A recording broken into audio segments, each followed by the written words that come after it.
Good morning everybody, myself Acharya Vishvendra. आज elasticity से related कुछ क्वेश्चन आपसे डिस्कस करूंगा। जैसे फर्स्ट क्वेश्चन है, according to Hooke's law of elasticity. तो हुक्स लॉ का अकॉर्डिंग होता है stress is proportional to strain. तो जितना ज़्यादा आप स्ट्रेन होगा उसके कोरस्पॉन्डिंग उतना ही स्ट्रेस होना चाहिए up to the elastic limit. तो ये इसका स्टेटमेंट है।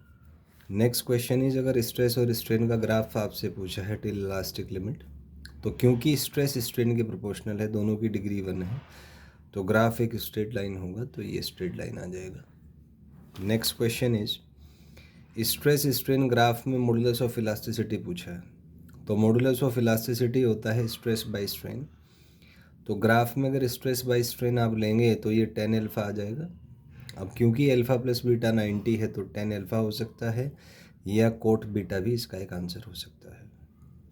नेक्स्ट इज, आपको स्ट्रेस स्ट्रेन ग्राफ दिया हुआ है किसी बॉडी का। उस बॉडी पे 3 पॉइंट्स हैं, ए बी एंड सी।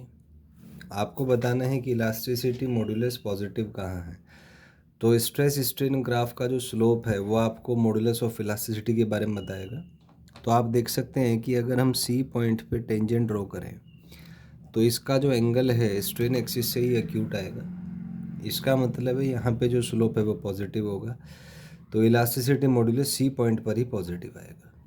जबकि अगर हम ए पॉइंट पे एक टेंजेंट ड्रॉ करते हैं तो ये एंगल मान लीजिए यहाँ से यहाँ का थीटा डैश है, तो ये एंगल ऑब्ट्यूस होगा, माने इसका स्लोप नेगेटिव होगा, माने यहाँ पे इलास्टिसिटी कोफिशिएंट या इलास्टिसिटी मॉडुलस नेगेटिव आएगा, तो ये ए पे आ जाएगा।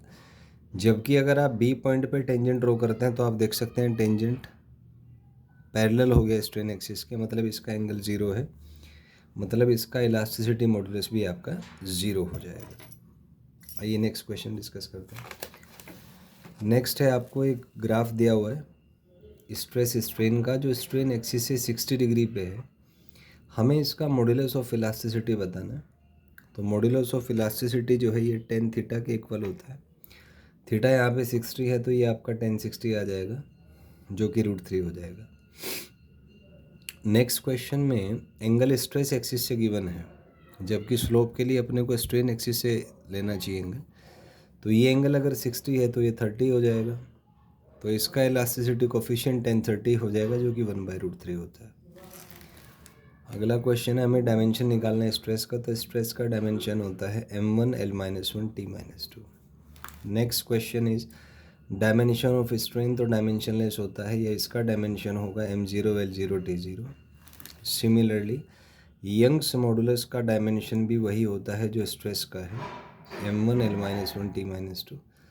जबकि अगर हम stress square by Young's modulus का डायमेंशन निकालें तो एक पावर से कैंसिल हो सकता है, क्योंकि स्ट्रेस और यंग्स मॉडुलस का डायमेंशन सेम होगा। तो इसका डायमेंशन आप कैलकुलेट करेंगे, m1 l-1 t-2 आपका आ जाएगा।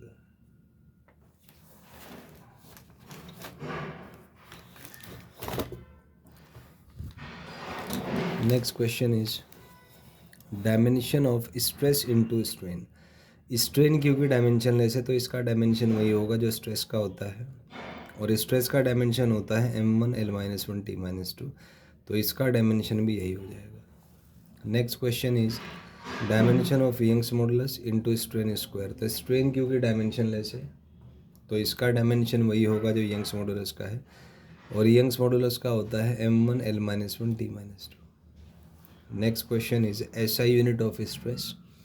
तो स्ट्रेस का एसआई यूनिट होता है newton per metre square. Next is SI unit of strain. तो स्ट्रेन यूनिट लेस होता है तो इसका कोई यूनिट नहीं होगा। Next is SI unit of modulus of elasticity. तो ये होता है आपका न्यूटन पर मीटर स्क्वायर।